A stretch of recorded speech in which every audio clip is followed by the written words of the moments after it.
paperback and e-readers this March. John Haynes, the man with nothing to lose. The man who rules the world runs into the irresistible force of a man with nothing to lose in this action-packed, all-new John Haynes series adventure. Get the regular and variant cover editions of John Haynes, the man with nothing to lose this March. I got a chance to see Joker this Sunday, and I have to say I am absolutely floored by how brilliant this film was. Now, if you're a comic fan and you wanted to see the Joker from DC Comics, you will be disappointed, but if you want to see a truly great film, you will enjoy Joker. Now, Joker is not based on the DC Comics that the character came from and related to the Batman universe. Joker is using the character to make a social commentary about the state of the American man in modern society. Now, when I take a critical look at this film, Joker, your director Todd Phillips is making the same type of commentary that I made in my book, The Man Crisis, and he clearly sees the state of crisis that the American man is in today. And with the film Joker, what your Todd Phillips is trying to do is make that commentary not only about the state of crisis the American man is in 2020, but give us some insight into how this American man wound up in crisis, because Joker, being set in the late 70s and early 80s, shows us how American men wound up in crisis by taking us back to the first generation of these beta males and how these men had to deal with a mental health system that was shut down by the government, a completely collapsed American family, and dealing with a job market that really did not support the American man or help the American man move forward. So we get a picture of the foundations of the American man crisis in Joker, and we get that done between the lines of the commentary being made. Because if you look at the surface, you'll think, oh, it's just a superhero movie, or you'll think it's a movie about a struggling clown. But no, it is more than that. It is giving us that insight, that observation, that picture of how American men wound up in the state that they're in today. Because your Arthur Fleck is not just a character who becomes a version of the Joker. He becomes this tragic figure because of the situation he wound up in as a result of the way we have devalued the American man.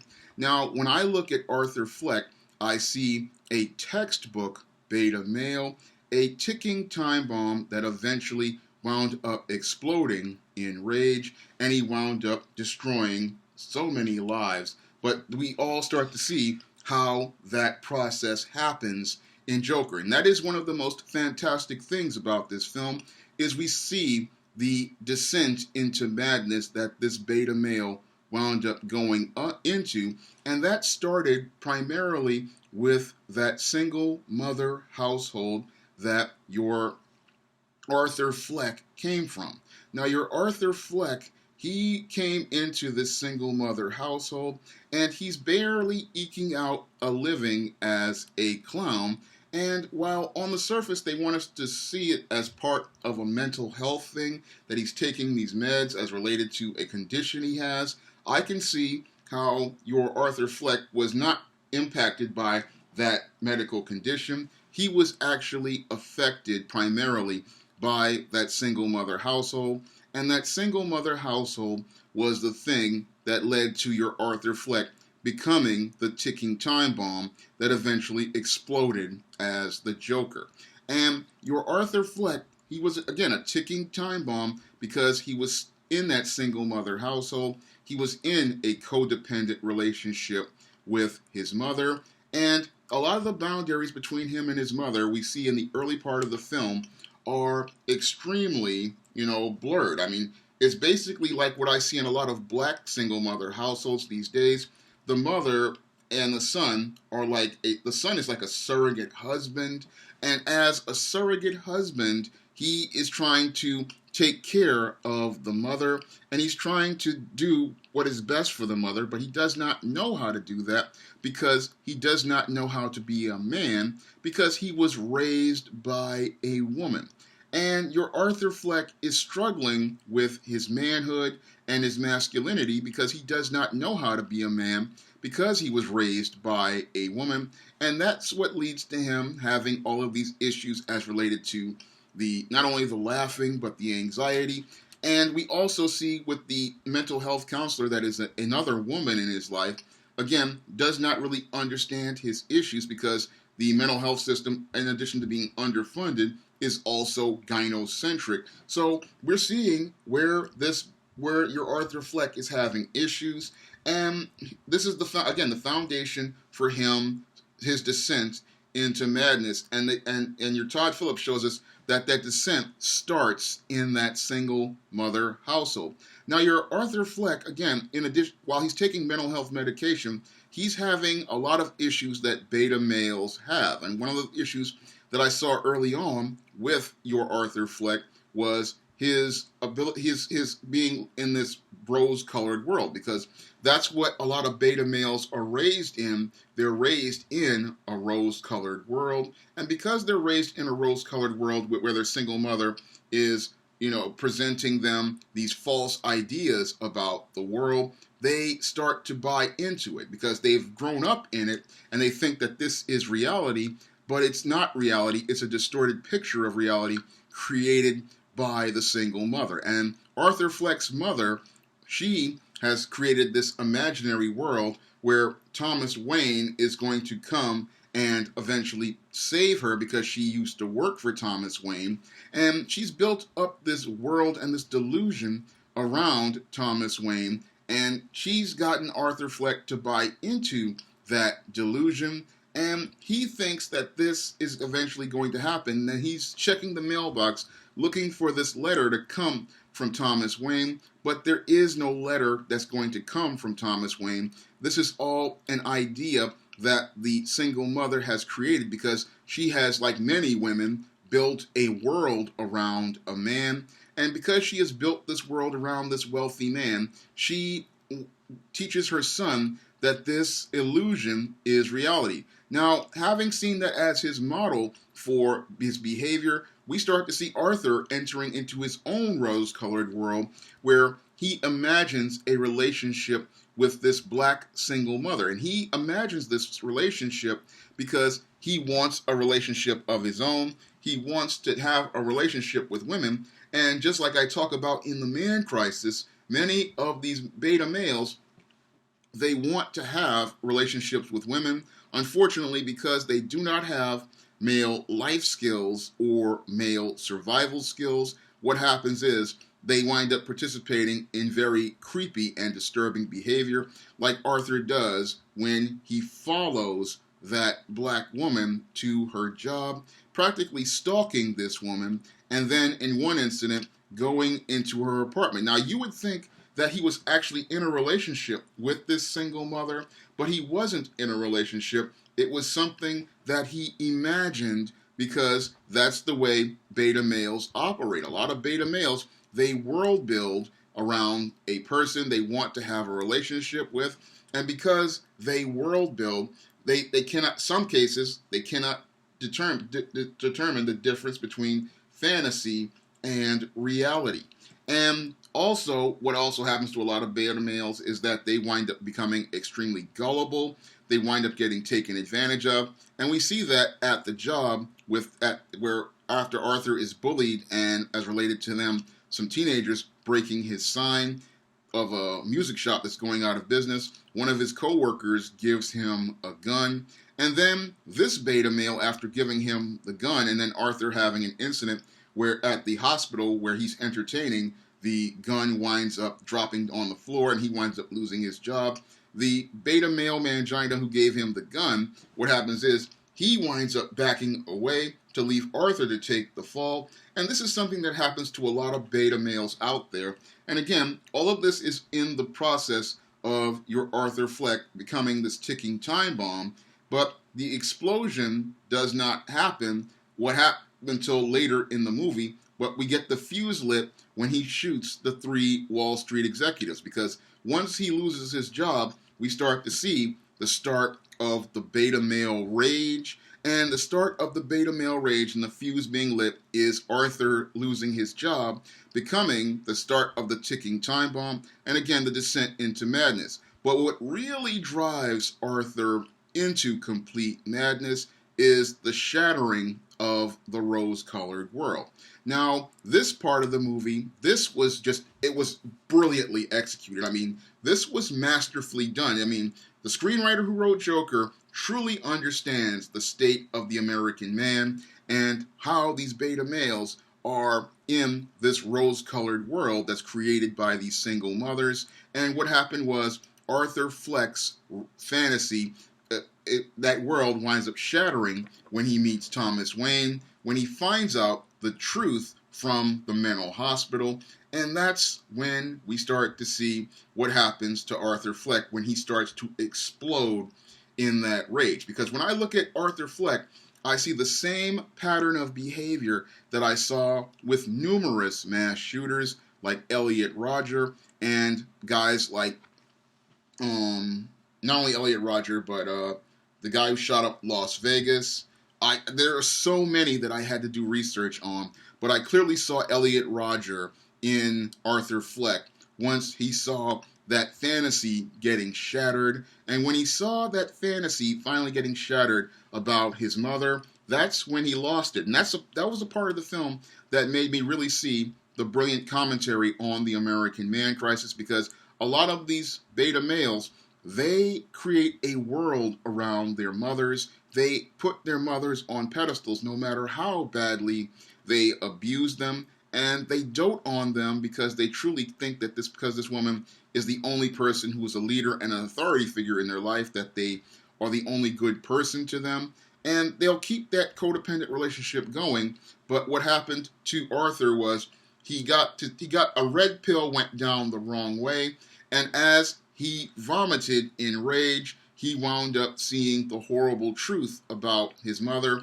and that truth was confirmed to him by Thomas Wayne, another person who was another part of her fantasy, and that was the thing that led to him exploding in a rage, was seeing his mother for what she truly was. And the other thing that led to him exploding in rage was seeing the TV host who was like a fantasy of a father figure to him, because these boys, they don't have real male figures in their life to role model after. What happens is they wind up imagining relationships with imaginary men on television. And I saw that a lot growing up in the South Bronx. I saw a lot of what Todd Phillips was putting down and the screenwriter of Joker were putting down, of guys, wanting that relationship with a man. And that's what he wanted with that TV show host, played brilliantly by Robert De Niro.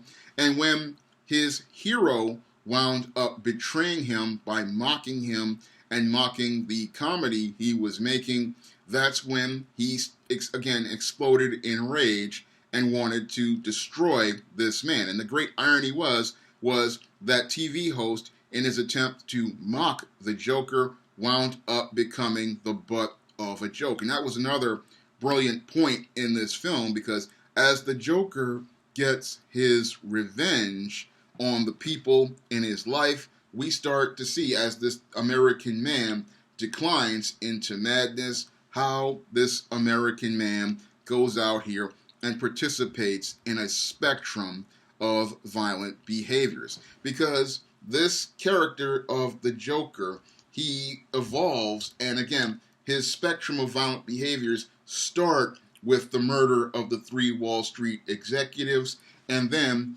comes to the murder of his mother, then goes on to murder the beta male mangina who turned on him at work, and then climaxes with this Joker then creating the situation which leads to the riot on the subway, and then eventually leads to the murder of the father figure that he imagined eventually getting his revenge because he does not feel valued as a man. He does not feel appreciated as a man. He does not understand his role as a man. And because he is frustrated and angry and simmering and boiling in anger, he winds up exploding in a rage, which leads to the ultimate riot in Gotham City. And what this is a commentary on the state of these American men out here and how we have not only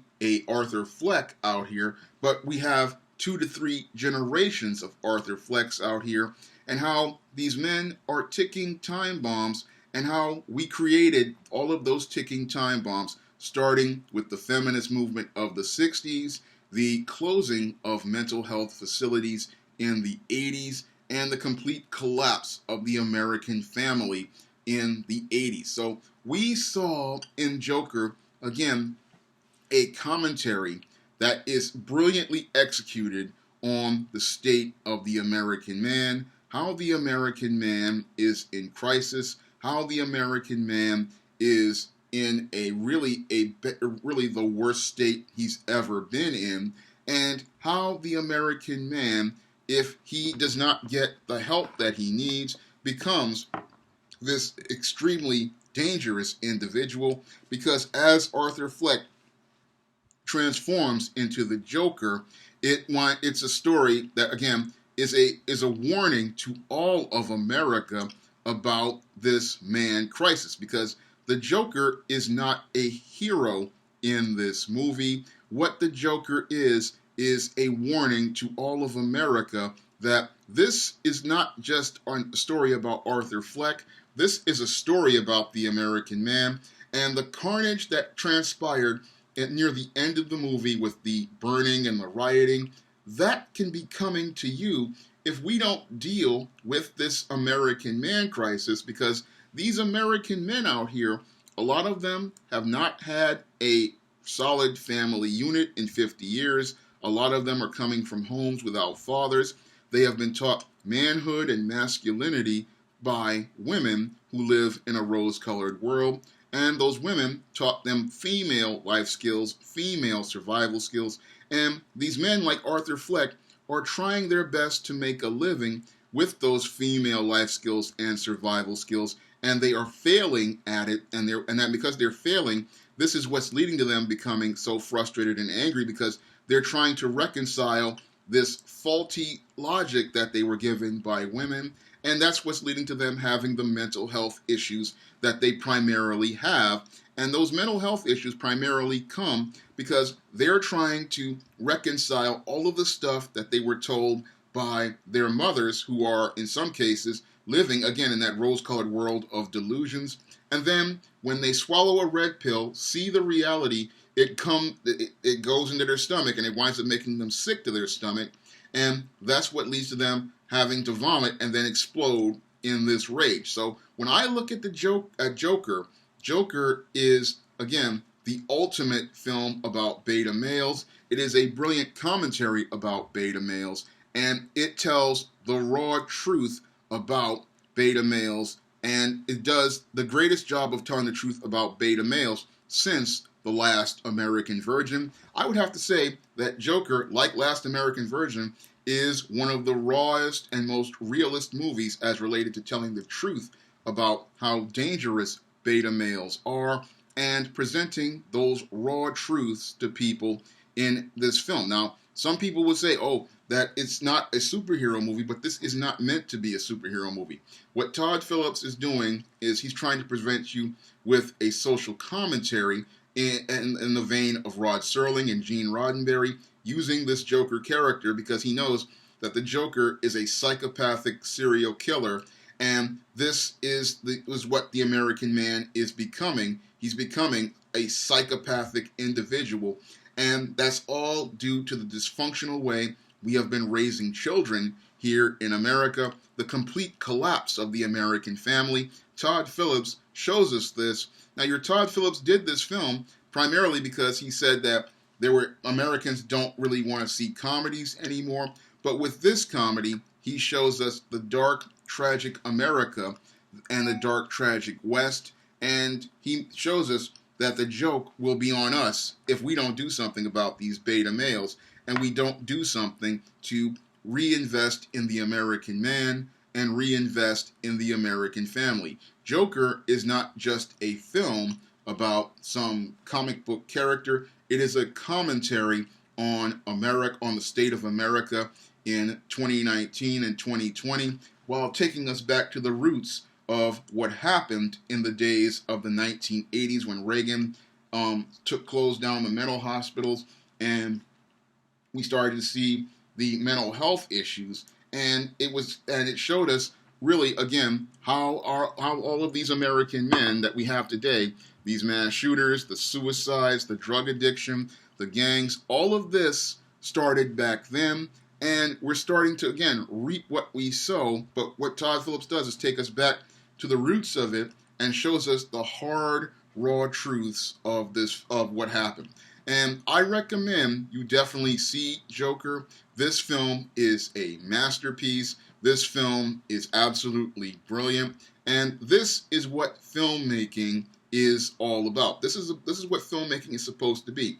Making that brilliant social commentary while telling us a story and giving us a rich character transformation arc with a rich multidimensional character. And Joaquin Phoenix, he deserves an Oscar for that performance he gave as Arthur Fleck, because his Arthur Fleck was absolutely multidimensional, had lots of range. I mean, he takes you in and makes you see all of the suffering that this man has gone through, and he makes us see all of the things that, again, I have seen and experienced in my life growing up with a lot of beta males, and he presents that in such a brilliant fashion, showing us how this man just does not know how to navigate the world, showing us how this man struggles with life, and how this man, because he did not get the proper upbringing and the proper support, can't be the man that he wants to be.